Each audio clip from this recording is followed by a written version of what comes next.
I'm not defensive about it.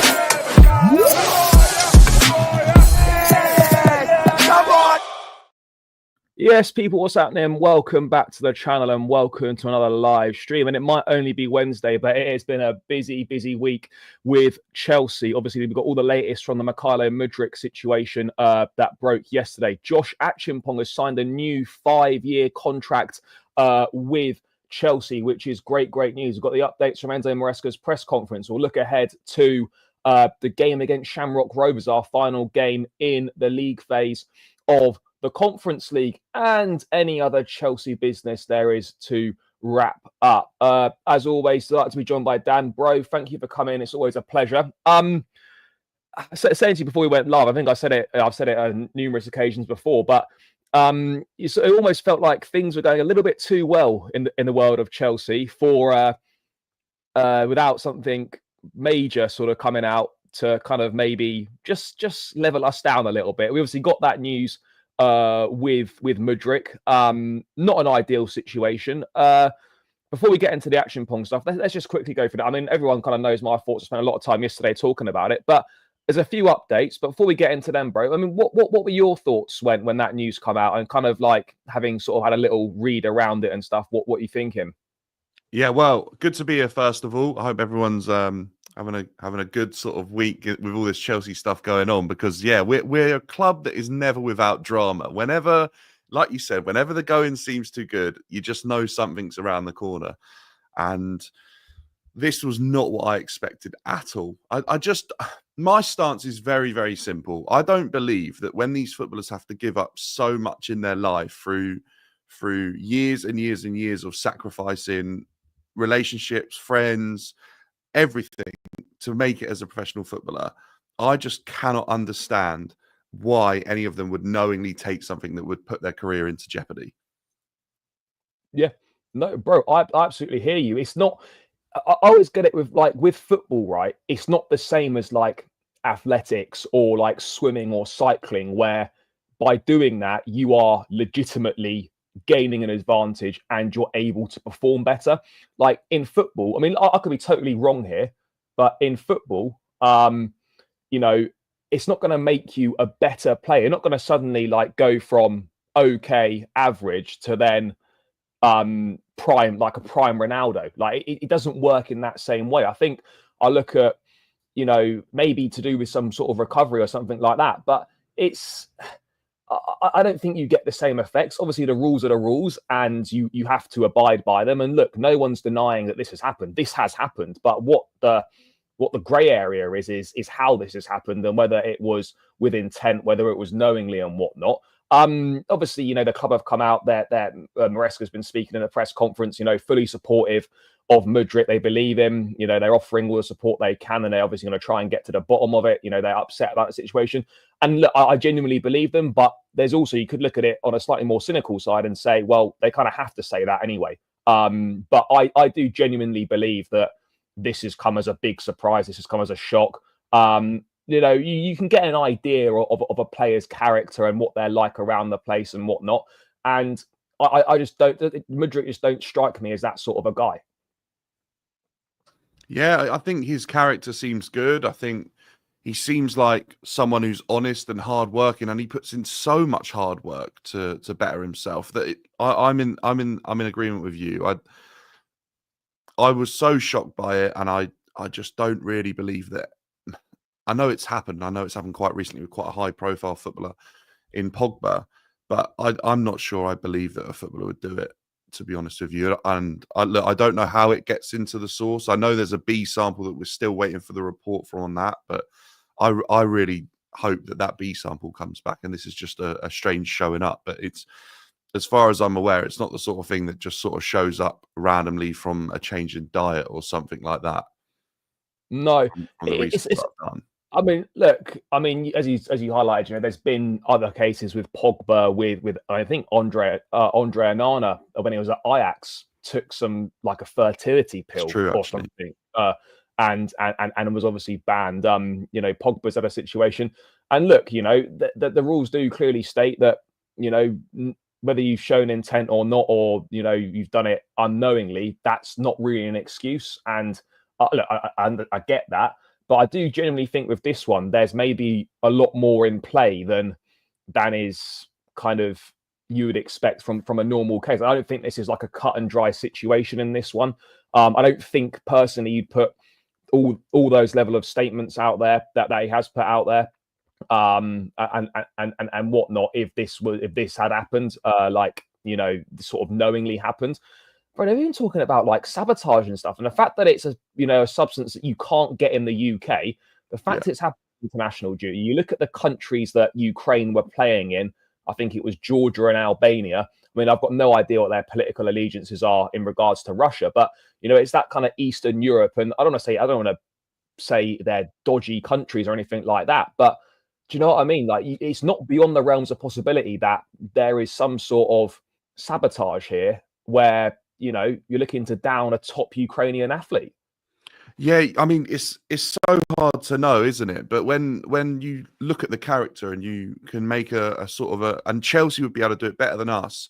They can make a real honest judgment of whether or not they believe Mudryk. And if they believe Mudryk, then yeah, you have to look at any possible outcome here of how that contaminated or how that substance has entered Mudryk's body if he's not knowingly taken it. You have to then approach every single angle. And I'm sure some real left field approaches may be mentioned because, yeah, like you say, you just don't know how this sort of substance can get into an athlete's body when they're so clued up and they're so strict and they're well aware of what they can and can't eat, and they have to be so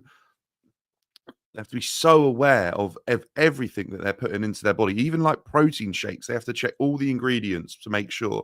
I've listened to a podcast before, I think it was with Ben Foster, when he was talking about Pogba, and he was just saying, like, there's no way, like, the clubs are so on it, like it just wouldn't happen. So it's really difficult. I feel for Mudryk, actually, because obviously if his career's not been plain sailing and then now this has happened, I just hope he can get through it and it will be rectified and he's actually able to just get focused on the football. Yeah, no, I absolutely agree. I mean, before we move on, it's an interesting one, right? Because it's not happened on Chelsea's watch and it's happened on international duty, right? Let's say, for example, he does get a ban and it's a 2-year ban, but then it goes to CAS and it gets reduced to 15 months, like previous cases with that substance have been in other sports. I wonder what grounds Chelsea would potentially have for like suing for negligence or getting some sort of compensation or something along those lines, because it's not happened on their watch. When I suppose when players go to the national team, they are the responsibility of the national team. So I mean, I don't know the legal ins and outs and whatnot, but I wonder whether, and this is obviously going a little bit down the line, but I wonder what grounds Chelsea would have for compensation or taking legal action against the Ukrainian FA or the Ukrainian national team. Yeah, look, I don't know too much in terms of legalities around all of that, but I would suspect if they themselves are found to have given Mudryk something that contained this, and then I mean, you would think though, right? If it comes up in Mudryk's testing, that they would then go and check all of Chelsea's players, they would go and check all of Ukraine's players as a doping board, just to see if it's been like something that the team or the country have been doing. But yeah, like I don't know. It depends if Ukraine have definitely got proof against them that somehow on their watch, Mudryk obviously was able to have this substance and consume it.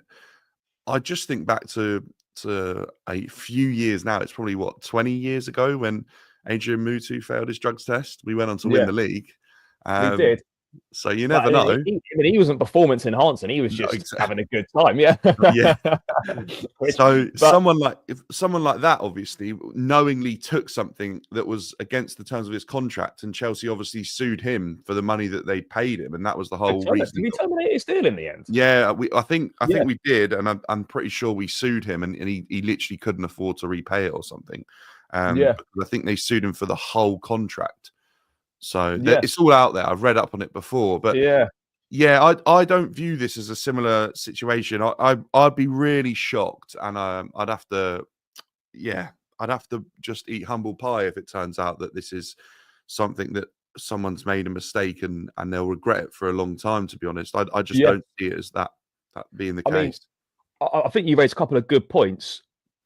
I want to know, did other players on a Ukrainian national team from that pool of testing fail as well?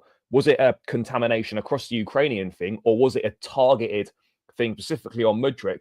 And do you know what I find a little bit, I don't want to say unfair, but, you know, professional sportsmen have not got time to check through the banned list. Can I take this? You know, as checking through the ingredients, you put your trust in a team of people, and if you're let down by someone or somebody in your team has made a mistake and they've, you know, not checked an ingredient or they've misread something or whatever, and then that causes you to fail a test, and then you're then, you know, could cost you 3 years of your career because someone you've put your trust in has made a genuine, honest mistake. I think there's got to be, I understand the rules are strict on this kind of thing, but I think there's got to be a bit of leeway in certain circumstances. And I get it kind of has to be this way. But what I don't like is that, particularly with doping, you're guilty until you can prove yourself innocent rather than the other way around.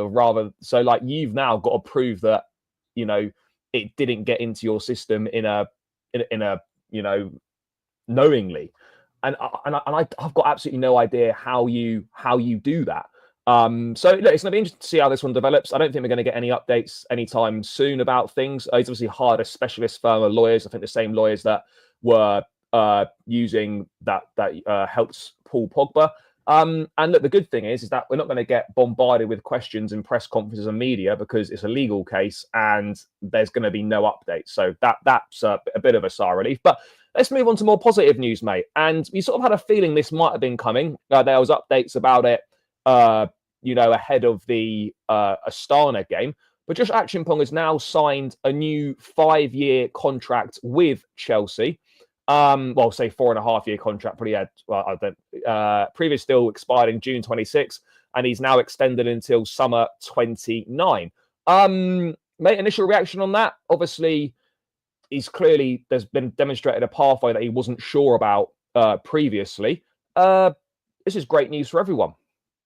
Yeah, and it's perfect timing as well. So I'm happy to see this deal done, wrapped up, and just he's too young to have this much drama around him for a contract, I think. And he missed out on a lot of valuable minutes because of this whole situation. And I think obviously lessons have probably been learned about people that are around this contract negotiations around him and around Chelsea, obviously, as well, that they probably sort of now understood the camp that Josh has got around him and thought, right, we need to go about it a different way. And I'm glad they've been able to come to an agreement. He looked really promising in that last game that he played. And I feel like that's the type of player that you can't be letting go. You need to give him a chance to develop. You need to see what he could become. And if there is a lot of interest on him now, we can obviously ask for a decent amount of money as well because of the contract that he's got himself tied into. But yeah, this for me is just something that I don't think the club ever should have let get out in the open. I think he's too young.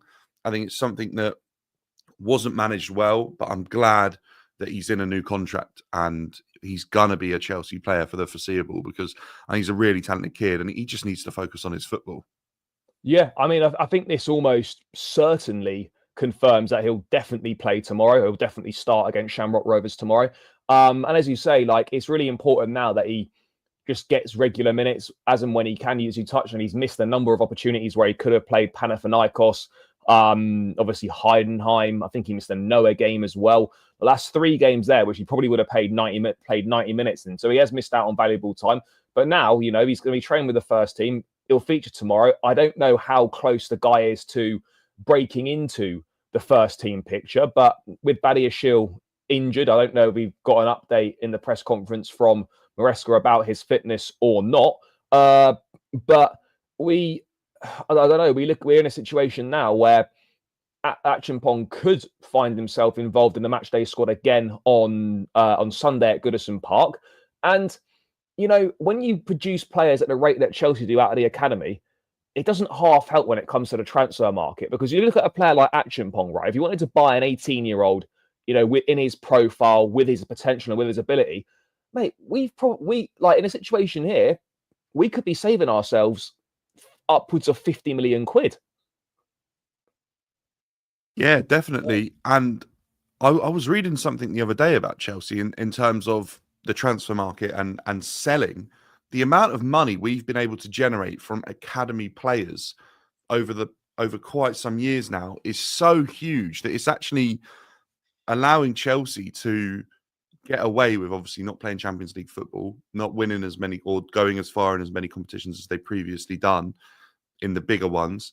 And it's allowed us to basically offset the losses that the club's been making because of how much we've been able to raise in player sales, predominantly from academy players that are going down as homegrown. So it helps massively in both ways that if he's talented enough, we can keep him and we don't have to go and splash a lot of money on a player that we've done recently. And they haven't always been perfect. But this is more of an example that's similar to someone like Levi Colwell, who's now looking like a good centre back, a guy that's really developing. He's only 21 still. I think Josh has probably looked at Levi and thought, right, they are looking to keep homegrown players around if they believe in them. There's a chance here. There's only Gusto fit at right back. I can play right back. Centre back, they're looking a little bit shallow over the Christmas period as well. Why not? Like I know I could probably be better than Disasi playing at right back. I could find myself moving up the ranking pretty quickly as well. So I think for all parties, this is so beneficial. So that's why it was so important to get this deal done. But yeah, massively important transfer-wise because this frees up money that we can go and spend somewhere else in this squad. I mean, I don't think this for any moment means we're not going to go and sign a centre back. I don't think Josh it can look. I think he can fill in, in terms of into a back three when we're in possession and the left back inverts into midfield. But in terms of an actual centre back, I'm not too sure. I think we will still go and get a specialist in that position. But what's great news now is that he's training with the first team on a daily basis now. I don't think he's with the 21s or the academy anymore, which is great news. Maresca was asked in the press conference what he thinks the best thing for Acheampong would be. He was asked about whether he thinks he should go on loan or not. Maresca was saying that his opinion is that he needs to stay close with us, as in the first team squad.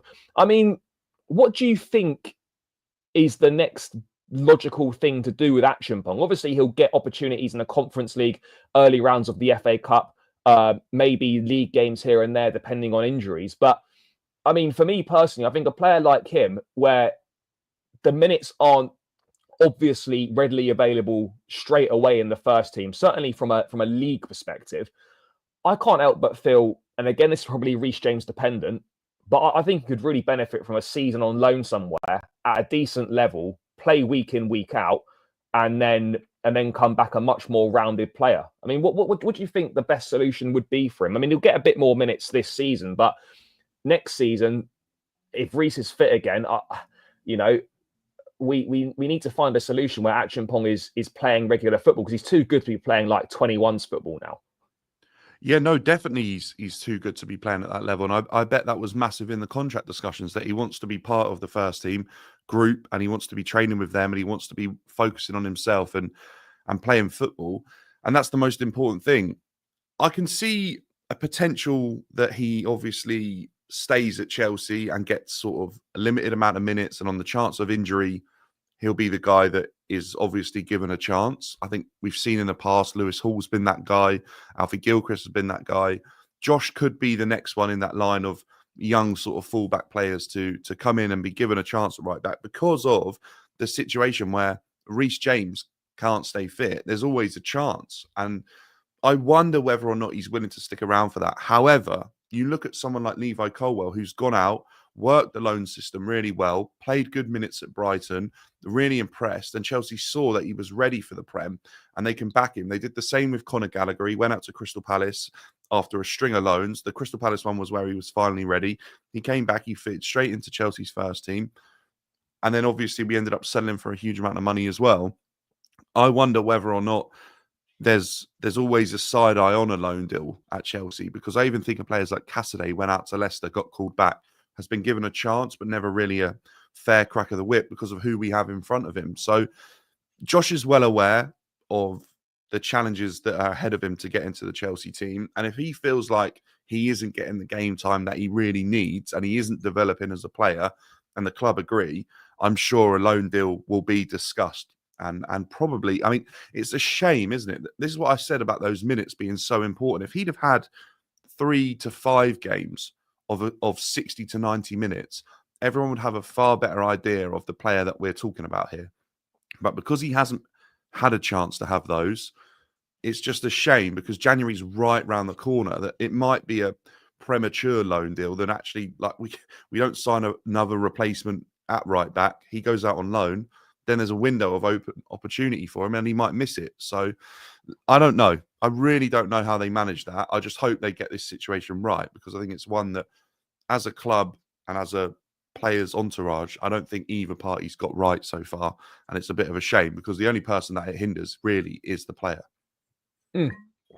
I agree. And I suppose if I had my cynical hat on, you could say that tying him down to a new deal also means you're able to get a much bigger transfer fee for him if in 2 to 3 years' time it's not worked out for whatever reasons, and you come to sell him. You're in a much stronger bargaining position because there are years on the contract rather than what we potentially would have been facing had he not signed the deal. So look, I think we're in a really strong position here. We've got a really talented player.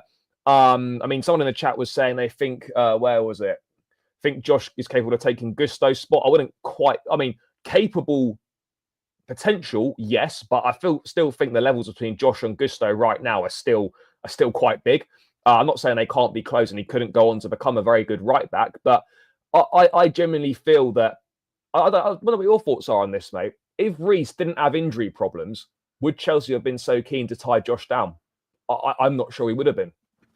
I think the only reason then, if Reece didn't have it, wow, that is, my camera's frozen, is it? Yeah. I think the only reason they decided to focus so heavily on Josh is probably because they can't trust Reece to stay fit. However, if Reece could stay fit, I still believe they'd be focused on tying Josh down to some sort of contract, but it probably wouldn't be with as much urgency as they sort of put around it, because I believe they're very heavily focused on generating profit out of the academy and using that clear profit to help balance the books. And the bigger the contract is for an academy player, the more money they could get. I think comfortably with that contract that's just been signed, Chelsea, with Josh getting a little bit of playing time at Chelsea, will easily be able to demand 30 million. That's what I would say, because it doesn't take much. If you look at Lewis Hall, he had a couple of good performances and we're able to sit there and you can see the ability in him and you can see the promise, and you can ask for 30 million and you can get it pretty easily if a team's willing to sort of back that player to go on and develop at their club. And I just feel that a player's value, if they do well at Chelsea as a youngster, as in getting minutes, is always more enhanced than if they go out and have a good loan. I feel like if a player can get into Chelsea's 11, the belief is there that this is a serious player, because they're normally having to get in above other players. So, yeah, I think Chelsea would have always, and I think, look, if this situation occurs in another area of the pitch and they believe they've got an asset that, I mean, the likes of Real Madrid were looking at Josh, but if they've got an asset where other clubs are looking, Premier League clubs, they'll try and tie him down, because if they can make sure that they get 10 million, 20 million for these players, I mean, look in the summer, right, when players like Amari Kellerman moved for 20 million because of... Still can't believe we paid 20 mil for him, by the way. Exactly, right. But if we've got players in the academy that are tied down to good contracts, we can ask for big fees when that situation rolls around again. If teams need to clear the books on FFP and financial regulations. No, mate, I absolutely agree. And I think, having developing as a footballer through Cobham and through the Chelsea Academy, that holds a lot of weight in football, and you look at, mate, it's hard these days not to turn on a TV and put a game of football on and then not be a player who has come through the Chelsea ranks at the beginning of their career. We do produce very good footballers, and even if they don't make it at Chelsea, they go on and have very, very good careers. And so that Cobham grounding, that holds a lot of weight in football. So look, even if things don't work out for Josh, we're still in a very, very strong position with him where we can command a fee and where he can still go and have a very, very good career regardless of how things work out. But I genuinely think he's got, you know, a big opportunity to make an impact. I don't think he'll be going on loan in January or anything like that. He'll stay here for the rest of the season, and then it'll be a decision to be made in the summer as to what we do with him. But yeah, this is good news. This is the news that we needed. You know, I'm glad we can just draw a line under that. Acheampong can train with the first team on a daily basis and get the opportunities as and when, obviously, Enzo Maresca gives them to him. Mate, moving on from Acheampong, Mudryk situation, etc., etc. Final game of the Conference League tomorrow. Actually, before we get to that, bro, what are you saying on all this title race talk? Because I'm seeing like a lot of media now, even Sky to a degree, that they've put something out on. I think it was on their website or on Twitter or whatever. Like, it almost feels like now the media are trying to force us into a title race. Some Chelsea fans think we're in one, others don't. I mean, where do you stand on it all? Because for me, I'm not too fussed either way. If Chelsea fans want to think we're in a title race, I've got no problem. I personally don't think we are, but it is kind of funny how the whole narrative on Chelsea's been a complete 180. It's like, oh, it's Carrier, it's not a young and exciting team. Players need to stop signing for Chelsea. Now it's like, oh, you know, Chelsea are definitely in a title race, trying to sort of force us into it. I mean, the whole narrative around the club has just been a complete 360. Yeah, and you know what? I think Enzo Maresca has to take so much credit for that, because no one knew what to expect. When he was appointed, it wasn't an exciting appointment. The club was in a place where we just got off the back of Poch. We hadn't had a great season. We hadn't had a good season before that either. And it just all seemed a bit messy. No one really knew if players were staying. Chelsea were getting rid of players that were Chelsea through and through.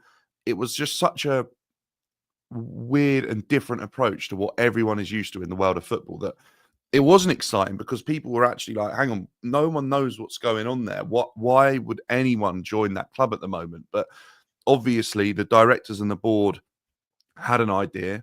They got to meet and interview Enzo personally and felt that he was the right man to flip this around, and his style of football would captivate the fan base. And I think that's exactly what's happened.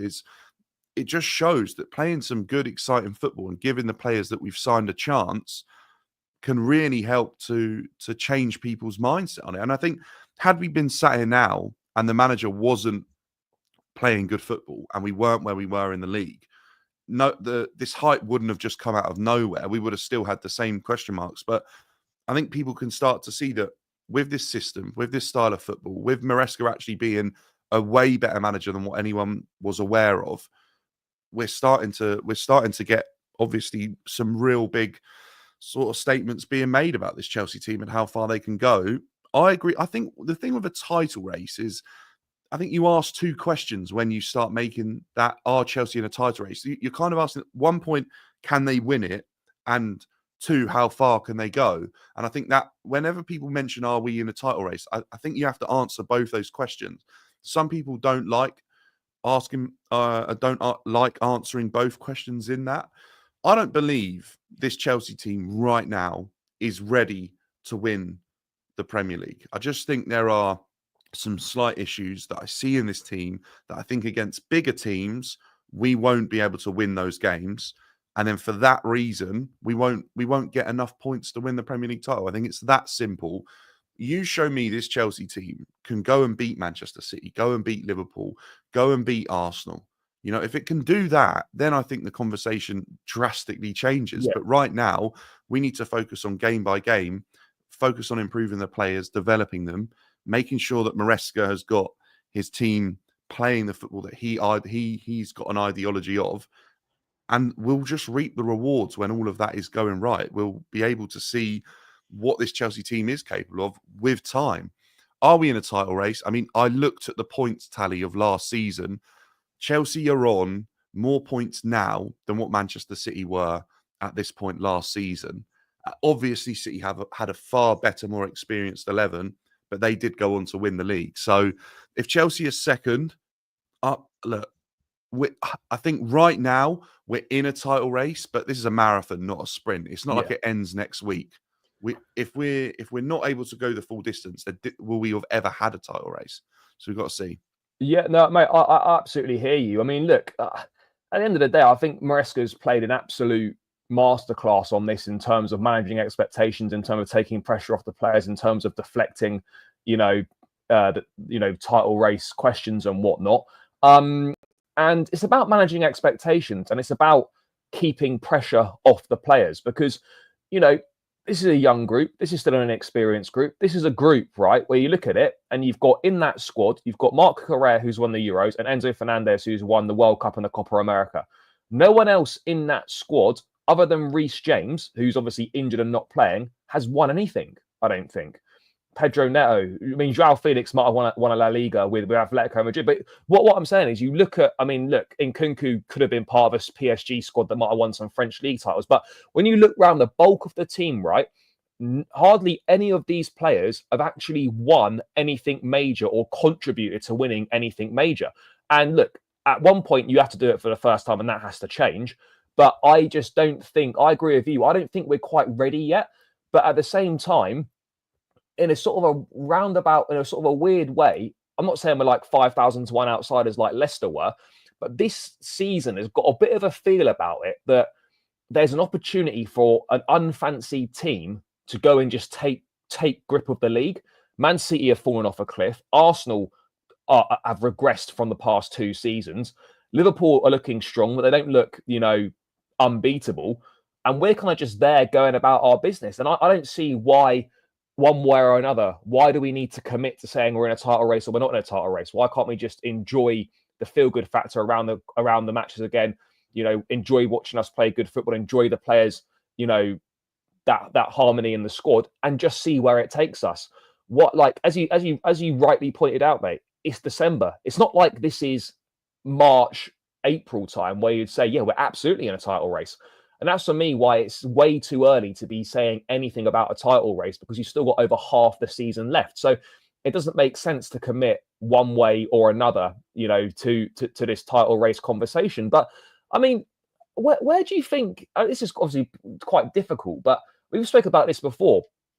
We've got such a big room for improvement in this team, but then I think we also would be naive not to admit that a drop-off will come at some point, and we are going to go through a period of maybe 3, 4, 5 games where we might lose 2 or 3 and we might not pick up any wins, and we don't know how a team's going to deal with that. Are you worried about a difficult patch coming? How do you think we might deal with, setbacks this season? Because if we're being totally honest, bro, this season we haven't really had any setbacks. Yeah, I agree. We really haven't. I think last year we didn't do a very good job at all of managing our setbacks. When we got them, it almost felt like the group of players really struggled to get back on track after 1 or 2 setbacks, especially if they were happening in a row. I think it's inevitable. I think every team has it. Manchester City are still where they are in the league because of the fact that they started off the season so well. They're now having one of the biggest setbacks I've seen in recent years. And they're still above the likes of Manchester United and that who've had like really bad seasons. So it just shows how important it is to have consistency. And I think in this league right now, like you were saying, this league has the chance to do something crazy, even for a team that isn't the best team in the league. I think we might be playing the best football. But what I will say is, if a team can be consistent this season over the 38 games and just be consistent in their results and going about their business, that's where I think this type of season is so erratic and anything can happen, that actually the team that are consistent will be the team that are rewarded. Might not be the highest points tally ever, might not be the highest goals tally ever, but I actually think a consistent team will be the team that gets rewarded in the end. And right now, Liverpool have been that consistent team, and that's why they're at the top of the Premier League. But Chelsea have been very consistent, and that's why we're second, because other teams around us have failed to be consistent, arguably with better 11s, with better players, but they've not been consistent, and they've been inconsistent, and they're having a fall off because of that reason. No one saw Manchester City falling off. No one saw Arsenal falling off. And I think that's why there's such desperation to start title race talk this early, because everyone's thinking, right, there's definitely going to be a change of whoever wins the Premier League this season. We need to start finding out who that is now. And I think if Manchester City and Arsenal were fighting for the league like they've done in previous seasons, there wouldn't be all this title race talk, because it's so obvious who is actually in it.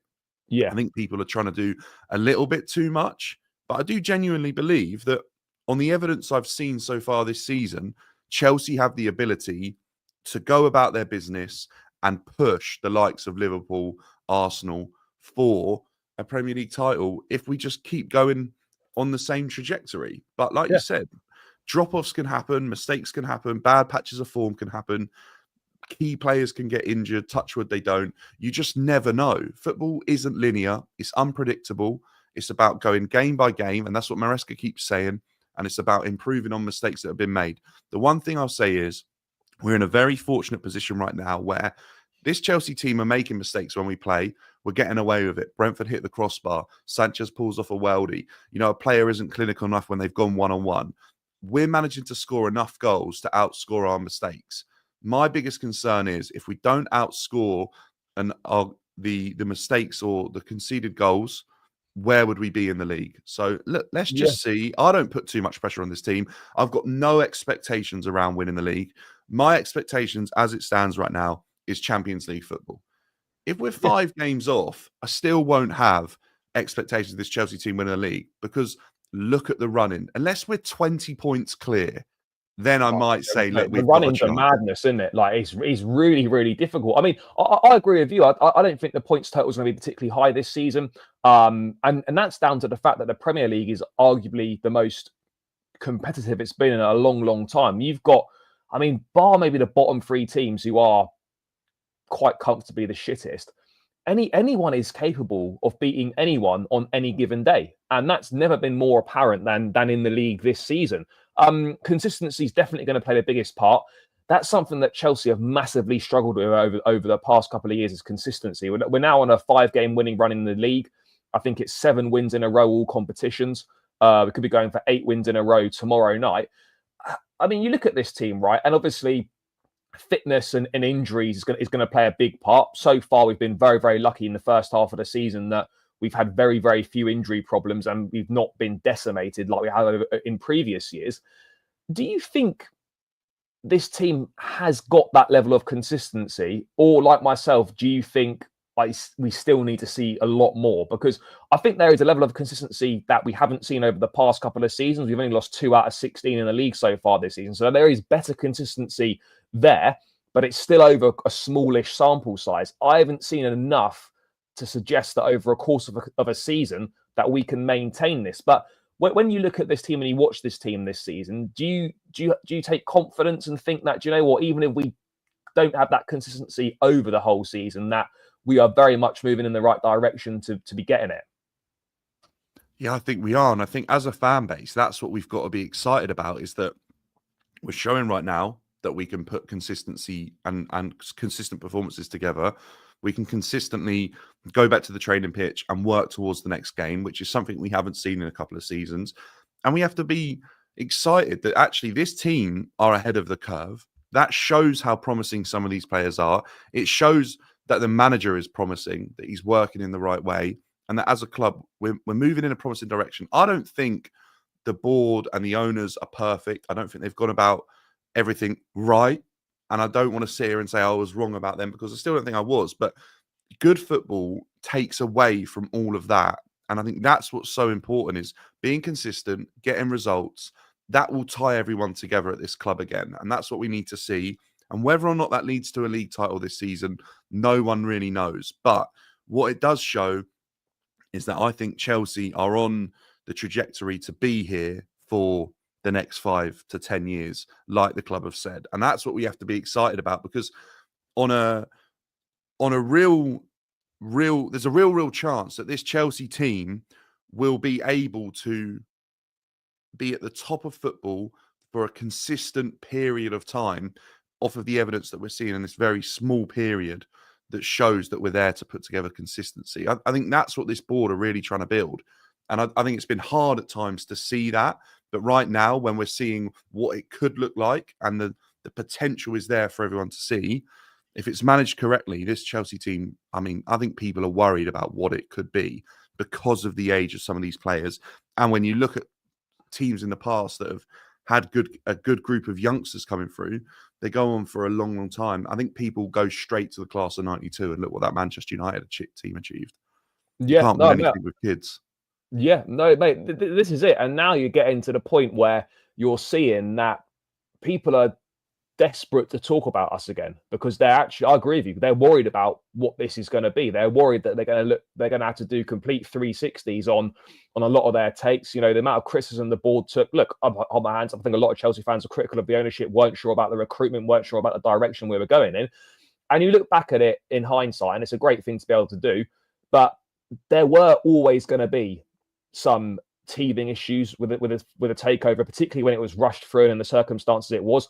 People that didn't have experience in football, there are going to be mistakes made, and that's exactly what happens. But it does actually look like now that this ownership, the directors, the recruitment side of things, do deserve enormous credit because I don't want to say that we're trendsetters, but look at how recruitment is generally going. The general trend in recruitment in the Premier League, everyone is basically doing what we've been doing over the past 2 years. They're looking to sign young talent for the future.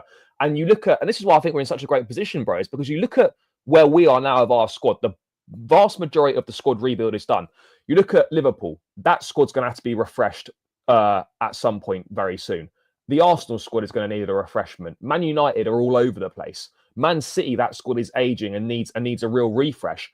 You look at, I'm not saying that these teams won't do that and come back and be strong, but you look at us, and that those 2 years of pain that we took over the past couple of seasons, you almost sort of think like maybe that's what we needed to get to a position where we're now in a position where you genuinely feel with 2 or 3 additions to this squad of top quality that we're in a sustained position where we can challenge year after year after year.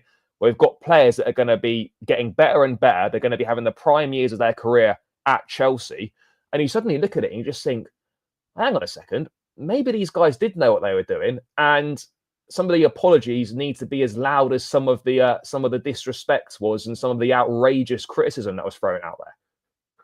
Yeah, I definitely hear you on that. And I think there's a case that you have to sort of look with a bit of hindsight now and go, maybe some of us in the fan base are wrong. Look, I've made judgments and I think they were fair at the time. I agree. I think we were look, maybe we were coming from a sport place, but we were coming from a place that understands how success works at Chelsea. And I think also there's a bit of blind luck here because I actually think some of the decisions the owners have made, that the evidence is there that they actually didn't know what they were doing. They've sold multiple players, they've signed for big transfer fees.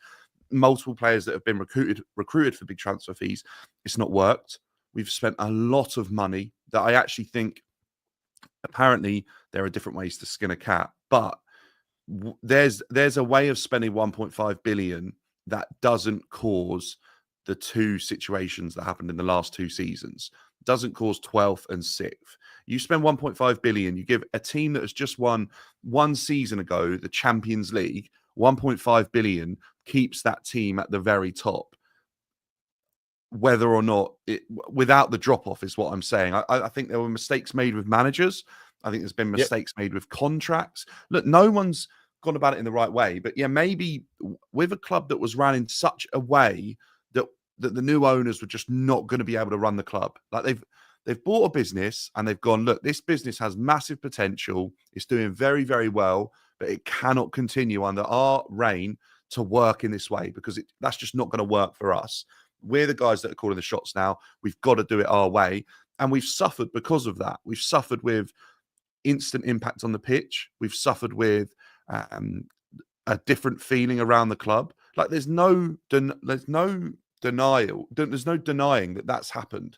But like I've said, winning changes everything. And if your team is winning and there's evidence to show that it's moving in a direction that is going to work, then yeah, we'll understand that there's a different way to do things. And I think football's been the same at pretty much every club. And Chelsea set the standards. It's like, go and buy the best, spend a lot of money, and you will be able to win. Manchester City come along. They've gone for exactly the same model. And now, look, they're winning. They built up their academy to produce good youngsters as well, because it's very difficult, as you say, to turn on the TV and see Chelsea youngsters at every club. Now as well, you're seeing a Manchester City youngster. A lot of them. We got a few ourselves. Right? Exactly. And then some of the better players in the Prem have come from that academy as well now. So they kind of followed our model and probably executed it a bit better, but the proof was there for them. This is a new model that no one's seen a top team do, because no top team's been willing really to take the risk and I don't think anyone's been willing to come in with the type of investment that Chelsea have made. Look, I'm not sure. I don't know if you need to spend the amount of money that we've done to get to this point again. But it doesn't really matter now. It's been spent. We're there. Let's hope we're moving in the right direction. When Chelsea returns to winning ways and there are trophies there to show the measure of the success, then I'll be able to turn around and say, look, fair play to the owners. They've gone about it a different way and it's paid off. But until there are trophies in the trophy cabinet, for me, Chelsea aren't where they should be, because this is a club that had no reason to move away from winning trophies. And that doesn't mean that they failed, but it means there's still something missing if Chelsea aren't winning trophies. No, I absolutely agree with you. Guys, 150 in the building. There's only 58 likes, which is poor. Really poor, people. So make sure you're smashing that like button. This should be on 100 likes easy. So run it up, guys. It's free. It takes seconds to do. And it really helps out more than you can imagine. So please do smash that like button, guys. Let's get this to 100 likes. There's more than enough people in here. So yeah, run it up. And someone in the chat, let me know when we are there. And of course, subscribe if you are new round here as well. Let's get these likes up, guys. It really helps me out. January is just around the corner, bro. We're in a very good position. I mean, if we beat Everton on Sunday, we could be momentarily top of the league because Liverpool kick off against Spurs after us. We're not shy to invest. The owners aren't shy to invest. I do believe there's a plan, but they're ambitious guys. If we're in a, like, when we get to January, which is like about another 3 games in the league, and let's say the gap is like, less than 5 points. Do you think they're the sort of ownership and with the sort of ambition where they would look at this as a unique opportunity and maybe bring forward some of the plans for the summer and do them in January to really give a real good go at potentially trying to win the title over the second half of the season? I do, if they believe the decision is opportunistic. I do believe that every transfer this Chelsea team or this Chelsea board have been making, there's a sort of question: is there profit to be made off this player? Is there a chance that this player can be an opportunistic signing for us? I haven't seen this Chelsea board go after a top player and get that deal done yet. We've gone after some younger players, and there's still obviously potential there. For me, Victor Osimhen was the first real one that we actually went after and attempted to make that happen, that had a name that was potentially bigger than the majority of the squad that was coming in. I don't think I've seen it. Correct me if I'm wrong. I know we did it very early on, but did you count the Enzo deal?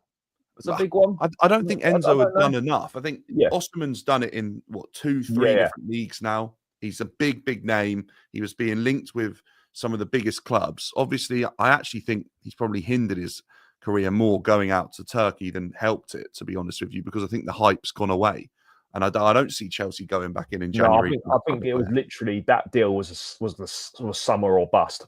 Yeah, I agree with you. And I think because of how well we've done this season without it, then obviously I think Caicedo is a tough one, because I think we could all see that he was very good, but he wasn't coming from a top team. We're talking about Osimhen's won league titles. He's got top goal scorer contributions in the leagues that he's been in.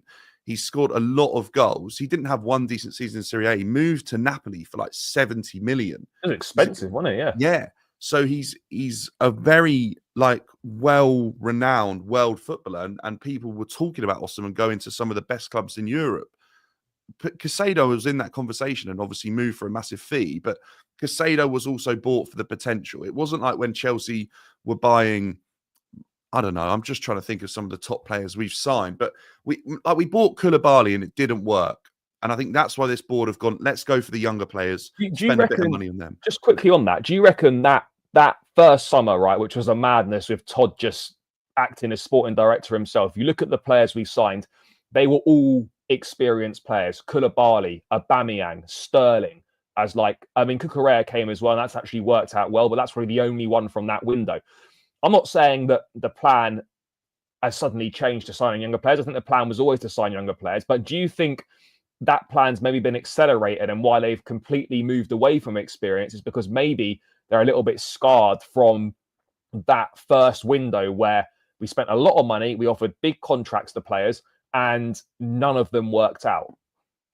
Yeah, I think they are. I think they realised how much money they spent on what they thought would get them to the top, and it just didn't work. These players, and I think a lot of that comes down to poor recruitment at the same time. I think these players had good reputation, but I don't think they came into a club where it was perfect for them. I don't think Koulibaly, did we do enough homework on him? Was he ever going to be good enough for the Premier League? He was one of them that should have come a couple of years earlier. He was I think so. Every year he was linked with a move. And then the 1 year we did get it, I mean, he wasn't old, but it was probably a couple of years too late on him. Yeah, and I think someone like Thiago Silva came in at an older age and just proved that you can still cope in the Premier League if you're good enough and if you're good enough mentally. Koulibaly said he couldn't believe the difference in the Serie A and the Prem in terms of the amount of time you get to think on the ball. There's a quote out there, and I'm sure people can go and look at it if they want to find it. But I think this is an ownership that have now seen not success, but they've definitely reaped the rewards so far of buying younger players and letting them flourish and sticking with an age group. They're all very young. I actually looked back at when Chelsea under Roman were putting together that serious team that went on to win. We had Robin, very young. Drogba, I think about 23, 24. Lampard about the same age. John Terry a little bit younger. Some of the best players we had were incredibly young, and that's why they were together for such a long period of time. That's why that team was built in 2000. Even Czech wasn't that old when we signed him. No, he was really young too. Because if you look at them now, they're all a very similar age. So they were all actually put together very similarly to what we're doing now. So but the thing is, I don't know what it was, but I don't remember. Maybe I was too young, or maybe because of no social media, there wasn't as much scrutiny on Chelsea putting together a team of 23-year-olds.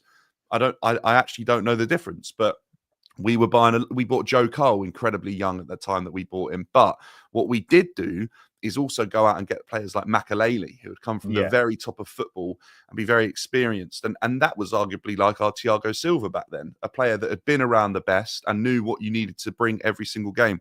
We then added the likes of players like Michael Ballack. We took a chance on Andrei Shevchenko. It didn't work out.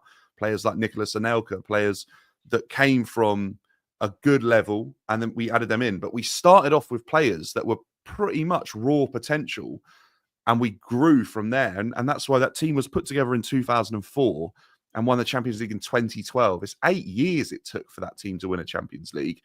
I think this Chelsea team right now, forget the last 2 years, we're moving in the right direction. If it takes 8 years to win another Champions League, then it takes another 8 years. But the way we're going, and we're doing it in such an accelerated fashion, I'm not sure that this Chelsea team will be that far away from success. I think this Chelsea team will be close to success before then. I think it looks really good. It does. I don't know how the January transfer window works.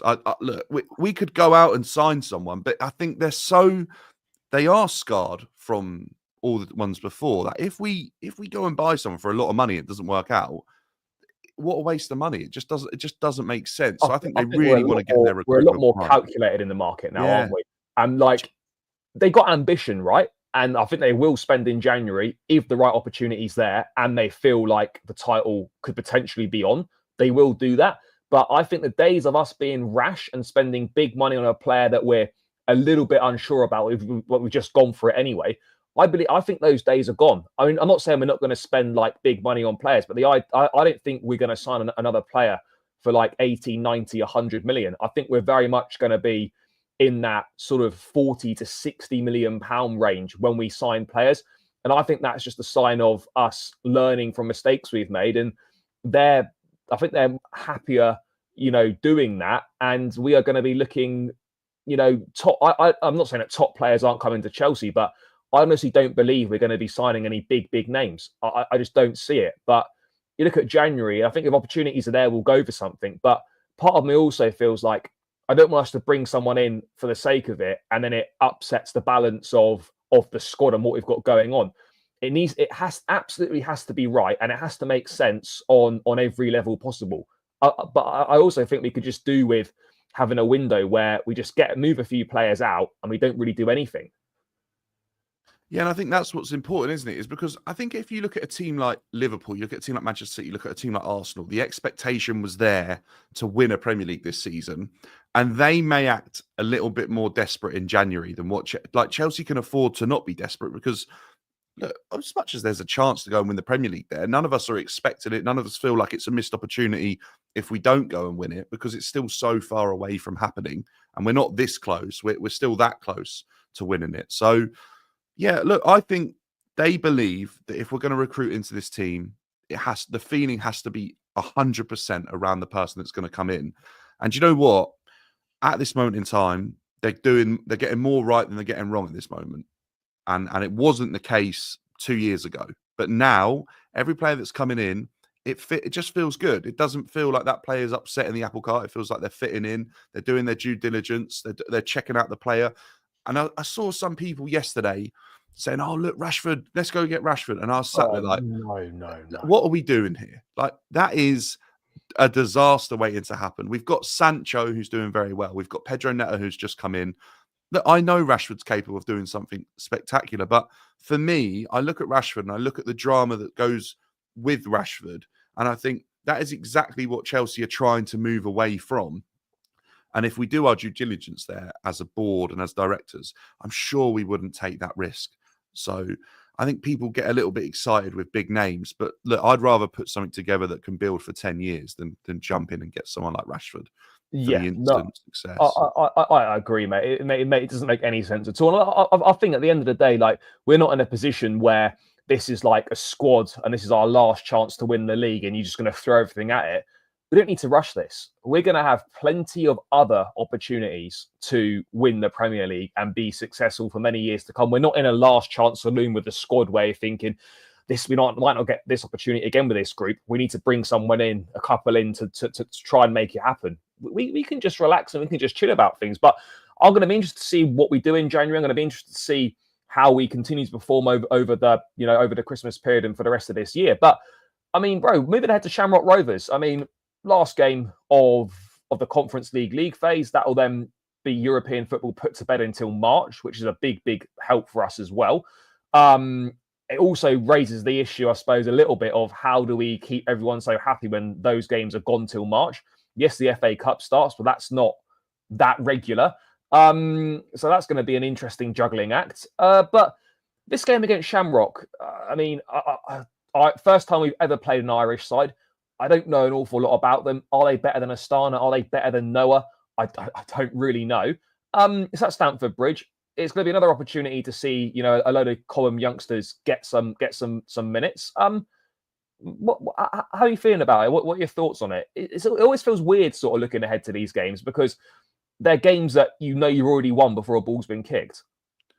Yeah, look, I'm just having a look now through their team actually, and I don't know any player. They're unbeaten in the Conference League. They're doing very well, and I just think there'd be a good test. But ultimately, this is a good opportunity for youngsters to play. The competition's wrapped up. We're not playing again till March after this. It just feels like a bit of a training game. It's such a weird. It'll be a weird atmosphere. It'll probably be. I mean, if Chelsea slip up, I'd be very shocked. But yeah, I'll just go on X, Andrew. You can find them anywhere. Just type in Rashford, Chelsea, and X, and you'll find a load of shameless people trying to get it to happen. Yeah, I actually think Shamrock have to be happy with themselves in how they've performed away from this fixture in the Conference League. They've obviously done a very good job to not lose any games, but as far as I'm aware, they haven't. When I saw the stats the other day, but look. It'll be a test. They'll be up for it. If some of these players, it'll be the biggest game they ever play in their lives. And Chelsea just have to make sure they get the job done. It reminds me of like an FA Cup tie playing against the League Two side or something like that. And look, players like Josh will get the opportunity to shine. Players like Raksaki will get the opportunity again to play. Good players, Tyreek George as well. Kids that have really got some promise about them can go out there and really show what level they're at. And I think it's games like that that can completely change your career as a youngster, and the manager will be watching because Maresca will be taking it seriously. And I think the pressure's off for it, and they need to just go out there and enjoy themselves because it's a foregone conclusion. It's not a test. I think we've had our hardest test in the Conference League against probably Heidenheim, and then onwards from there. In the latter rounds, I'm sure we'll get some more tests. But for now, let's just use it to give some players minutes and find some rotation for squad players that aren't going to see 90 at the weekend. No, I absolutely agree. You are right, mate. Shamrock haven't lost a game in a Conference Yeah. League. 5 games, they've won 3, drawn 2. I mean, I've got no idea where they are, what they did in the Irish League. I don't think they didn't win it because Damien Duff's team Damien won. Duff, yeah. Yeah, but I mean, look, these are obviously going to. I mean, given their record, these are obviously better than what we've played before, other than Heidenheim. They're probably the second best team we've played. We'll treat them with respect in that, but it shouldn't be a game that's too problematic for us at all. You mentioned Acheampong, obviously Tyreek George. Right, what are your thoughts on Raksaki, Bruce? Because I know you've got to go in a sec. So just last thing. I mean, Raksaki, really impressed in the game against Astana. He's had a few sub appearances in the Conference League here and there. I'm not saying he's going to make it in the Chelsea first team on a regular basis and be some sort of star of the future. We don't know that yet. But he's another one who I admittedly don't watch a lot of the academy that closely on a regular basis. But he's another one that seems to have come out of the academy who looks a really good footballer. Yeah, I mean, it runs in the blood, obviously, because his brother obviously is now at Palace and I think came through our academy as well. And he looks like a player that really could, if given the chance, go on to develop to be a good player. And I think you can watch a lot of academy football and judge players, and then they can never make the jump. I've done that when I was a little bit younger. I used to think all these players were so good in the academy, they're definitely going to be good enough for Chelsea's first team for the next 10 years. The amount of them that are here now is 0, I believe. Maybe Reece is probably the only one. So they finished second. Okay, fair enough. So yeah, they're doing okay. They're going to be a good test. But yeah, I think players like Raksaki, this is the type of game. This is what I'm saying. He needs to go and show the level he's at, because if he excels in a game like this, absolutely, Maresca will go, hang on a minute, is there space for me to get this guy into my team? Because he looks like a real player at this age. Or other teams start looking and they go, we could take him on loan for a season because he actually is the answer to our issues. So definitely for players like Raksaki, these are big games. They might not be big games for the club, but they're big games for players like him. Yeah, I absolutely agree, Brian. I honestly think like maybe a loan to the Championship next season could be on the cards for him and could be something that's really good for him. But yeah, Brian, I know you've got to shoot now. Thank you so much for your time as always, guys. Make sure you subscribe to Dan's channel. It's tagged in the title. Go and show him some love. Go and show him some support over there. Some great stuff. So please do hit the @ in the title. Subscribe to his channel. Bro, great to catch up as always. If I don't speak to you before, have a great Christmas, mate, and I'll catch up with you soon. Yeah, you too, Charlie. I'll speak to you soon. Pleasure, Nice guys. one, mate. Cheers. Take care, guys. Right, people, I'm going to carry on for a little bit. We're going to go for a little team for the Shamrock game. Guys, we're 141 in the building still. We're 82 likes. We still haven't reached the 100 likes mark. What is going on here, people? Smash that like button. Subscribe if you're new around here. All of that good stuff. But let's get this up to 100 likes. We are almost there now, guys. We're on 82. That requires 18 more. So come on, people. Let's get it done. Tell me when we're on 100 likes. Yeah, Levi Colwell definitely was another one. But yeah, there's not been as many. But in terms of a team for the game against Shamrock, I'm going to go through a team that I would like to see. And it's going to be an interesting one here because I don't know whether Mark Cucurella might feature in this game because he's suspended at the weekend. Will we maybe just play him for 45 minutes? I don't know. Or are we just going to leave him till Boxing Day? I'm not really sure. It's an interesting one, isn't it? It is a very interesting one, guys. I would look at it and I think obviously Philip Jorgensen will go in goal. Acheampong will play right back. I think the Sassy will also play, but we'll have Acheampong right back. In my team, Tosin will play because he was the player that did the press conference. So it'll be Tosin. I'm going to go Tosin and Sassy. I'm then going to go. I'm going to play Cucurella, even if it's just for a half, because we need to just keep him sharp and give him some minutes. It was exactly the same with Pedro Neto. We took him to Astana because he was suspended. So I look at that and think, do you know what? Even if Cucu just plays 45 minutes, I think that's definitely, you know, a strong possibility of him starting. What I would then do is I would play in this situation here. I mean, people talk about Chukwuemeka, but I would go here. I would go Vega in midfield. I'd go Raksaki.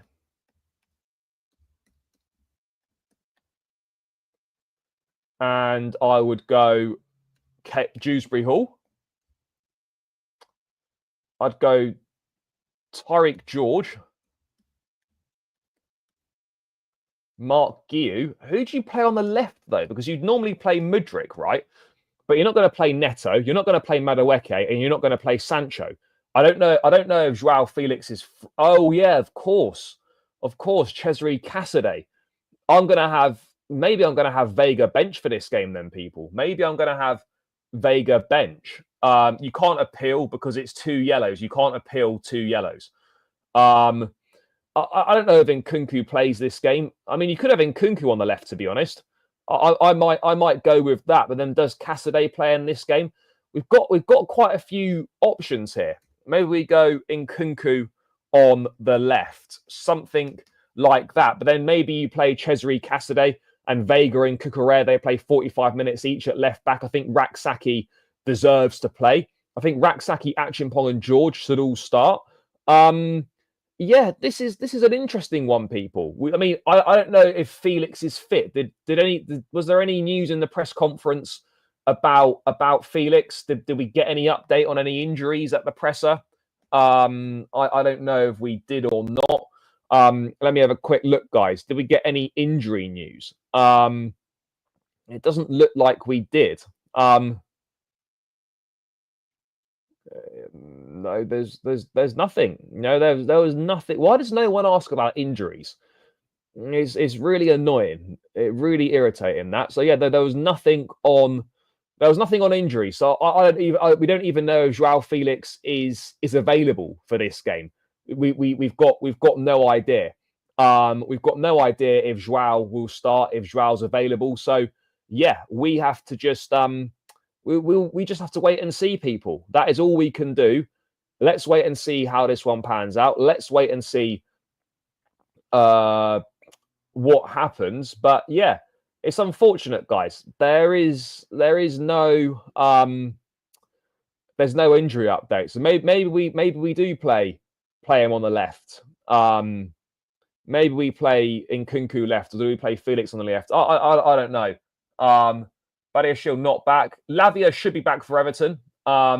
Oh yeah, no, he did, didn't he? No, he did say that. Yeah, so I don't think Felix will play in this game. Don't start Tosin Maninin for Sunday. I hear that, but I think Tosin will start. I absolutely believe that Tosin will start. Guys, keep smashing that like button. We're 15 likes away from 100. Let's run it up, people. It should be free. And it's free and it takes seconds to do so. So let's run that up, guys. I would greatly appreciate it. I would really appreciate it, guys. So please do run it up. It really helps me out. So yeah, let's get it done, guys. Let's get it done. That would be fantastic. But yeah, I don't think Felix is gonna play. I don't think he's gonna play. So yeah, I think Badiashile's still injured. Neto won't play either. No, they're not going to use Neto in this game. Although Neto was suspended against Brentford, will be. I don't know. There's a lot of questions here, people. There are a lot of questions that we don't have the answers to. Badiashile picked up a knock in the day before the Brentford game in training, so I don't know whether he's back or not. To be perfectly honest, I've got no idea. The club are offering very little updates on Reece, as you might expect. So yeah, we simply don't know, guys. We simply do not know. So yeah, we're just gonna have to wait and see. We're just gonna have to wait and see what happens, and then we will and then we'll move on from there, guys. Then we will move on from there. Yeah, no, he does play centre back for Portugal. Look, Vega can play centre back. He can play left back as well. He can also play in midfield. I'd personally go with this, given the options available. Or how on earth do we know that? Who's confirmed that? Has that been confirmed by anyone? I don't think there's been any confirmation from anyone.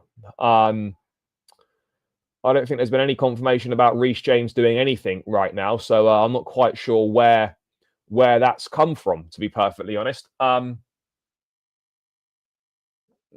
No. I don't know why people just like to speculate. It's definitely not the case. Definitely not the case. But yeah, that's the team that I go with. But you could see Madueke play. You could see Neto play. You might see, Cassidy in there. But that's the team that I would go with. Or maybe you. Which journalist? I haven't seen anything reported by anyone reputable that suggests that Reece James is back training on the grass. Now, I could be.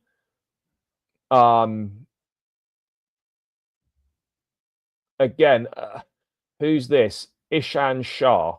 I haven't really heard of him. He's the only one that said it. Positive update on Reece James. He's back on the grass, running and continuing individual training program at Cobham. There was nothing on that in the press conference with Reece. So I don't know. I don't know, to be honest. I'm not sure what's going on there. Now, well, to be fair, I'm just kind of shoehorning him in because Guiu does deserve to play and does deserve an opportunity. Guys, 12 likes to go till we're at 100. Run these likes up, guys. Run them up. No excuses not to be running the likes up, guys. So, yeah, make sure you are smashing that like button. We are 12 away now from the 100 likes. And please keep subscribing as well. There's been a real big increase in subscribers recently. We are on 14,330 right now. We're well on our way to 15K. Let's keep it moving. Let's keep it moving. Yeah, look, these Conference League games. I mean, I don't know. It's basically just a training game for sure. Should be fun. I mean, that's what I'd go with. I've got no idea whether Maresca's going to go with that or not, but we will wait and see, guys. I mean, these are training games. Obviously, the big game is Everton on Sunday, but you want to look ahead. You want to keep your 100% record. You want to win 6 from 6. You just want to keep the winning streak going. That is what you want to be doing, and that's what I think we should be doing. That's exactly what we should be doing. So, every game's important, every game counts, and every win breeds more confidence, regardless of whether it's actual first team players playing in it or not. Fair enough. If he was watching training, then obviously, fair play. But all I'm saying is, I'm not saying it's not true, but it's not been picked up by anyone else. And if that journalist was there, why didn't he ask the question about it in the press conference? But I'm not saying it's not true. It's just obviously not been picked up by anyone major yet. That's all. So maybe in the coming days we might get some positive updates on Reece. 10 more likes. Yes. We need 10 more of these lovely people to run it up. 10 more lovely people to run it up. I'm sure we can do that. I'm going to go for another 5 minutes or so, people, and then we will move away from there. Guys, get your score predictions in the chat as well, by the way. What are you saying score-wise tomorrow? Obviously, we beat Astana 3-1. These are probably the second best team that we've played. But having said that, we should comfortably be able to beat a team like Shamrock Rovers. I do have to be brutally honest there. We should be beating a team like Shamrock Rovers. I mean, I'd be surprised. Yes. Run it up. What are we saying here? So we've got 4-1 Chelsea. We've got 6-0. I mean, wonder we're going to get that 5-1, 4-0. Let's keep getting these score predictions in, guys. 3-0. Are we going to get a clean sheet? When did we last get a clean sheet? I said we got a clean sheet against Heidenheim, didn't we? In the Conference League. So let's wait and see what happens. Let's wait and see what happens at that point, guys. We're 8 away now. Let's run it up. Yeah. Look. For me, I think I'd go 4. I'm going to go with a 4-1. Clean sheets are not very common for us, and I think Shamrock probably will get a goal. They probably will get a goal. So yeah, we will wait and see on that. I'm going to go with a 4-1 win. The only reason I'm putting Cucurella in is because he's suspended at the weekend, and Neto was suspended for the Brentford game, and we took him to Astana, and he travelled and he played. So, you know, that's my reasoning for putting him in, just to keep him a bit sharp. I think he'll only maybe play 45 minutes or whatever. But I think it's important that we do keep these players, we do keep the players match sharp. So that is my reasoning. That is my reasoning for it. So let's wait and see what does happen with that. Yes. But yeah, guys, it's going to be an interesting game. The first time Chelsea have ever played an Irish team. It's the final game of the Conference League until March. Let's finish it on a high. Let's get the job done. Let's make it 6 wins from 6, and let's, you know, continue our very good record in this competition. You know, we should be winning. Realistically, guys, we should be winning every single game in the Conference League. We're far too good for it. It's very much a one and done for us. We'll hopefully never, ever be in this competition again, although it has proved to be very useful for us this season. And it has kind of got good vibes around it. It does have good vibes around it. So let's hope we finish on a high. I'm sure we will. Let's get a load of goals for the fans. Let's have a good final game at Stamford Bridge before Christmas, and then we move on to the big task at hand, which is Everton away on Sunday, which we could have a situation. Yeah, Fiorentina is the only game that, for me, I look at would be competitive. Maybe Real Betis as well, if we get them, but all the other teams, we should be more than capable of coming through and beating, you know. So Fiorentina would give us a good game. They're obviously a well-established, respectable side. They're doing well in Serie A this season, but look at the other teams in there, and we're by far and away comfortably better than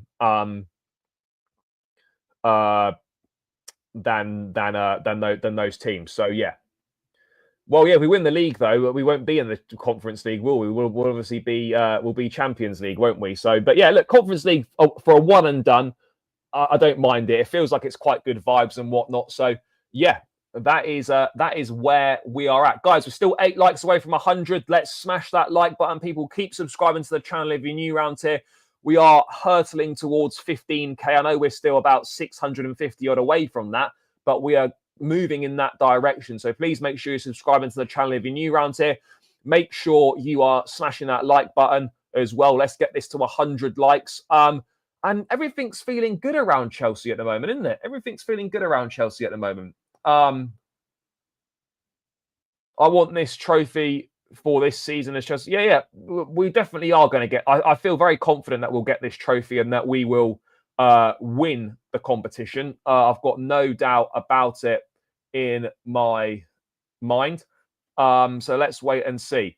Look, 15k by the new year is a big stretch, but look, you know, we keep grinding, we keep moving, and yeah, let's see where it takes us. But yeah, guys, I'm going to round this one out here. Big up to every single one of you who has joined in. Well, yeah, we always do anyway, because we legitimately are 2 times Champions League winners. But yeah, we can obviously flex the Conference League, and it means that West Ham won't be the only team in London with the Conference League. So that's obviously very good news for us. But yeah, guys, I'm going to round this one out.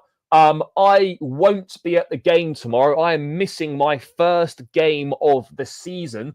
Well, first 2 games of the season. I won't be here for Shamrock, and I won't be here for Everton. There will be a match reaction to the Shamrock game tomorrow night, but there'll be no vlog because I won't be there. And then I obviously won't be at the Everton game on Sunday either. But I'll be back. The vlog will be back on Boxing Day for the Fulham game, and I'll be back for the remainder of the games for the season. Well, as many as possible, but yeah, should be the remainder of the game. So, guys, I won't be at Shamrock tomorrow. I won't be at Everton on Sunday, but I'm going away for a few days. But the content will still be coming. There's going to be Everton opposition preview. There'll be an Everton preview, and I'm going to bring you a couple of vlogs from my travels. So stay tuned for all of that. But this will be my last live show until Monday, which is kind of mad. I might go live when I'm away. I'll think about it, but there'll be plenty of content coming, guys, plenty of videos. So yeah, please make sure you're staying tuned to the channel. Smash that like button on the way out. Subscribe if you're new around here. Enjoy the rest of your day. Let's wait and see what happens in the game against Shamrock Rovers tomorrow. I'm looking forward to watching that one. And then we move on to Everton Sunday. But yeah, guys, smash the like, subscribe, enjoy the rest of your day. Big love for all the support as always. Up the Chelsea. Peace out. We are out of here.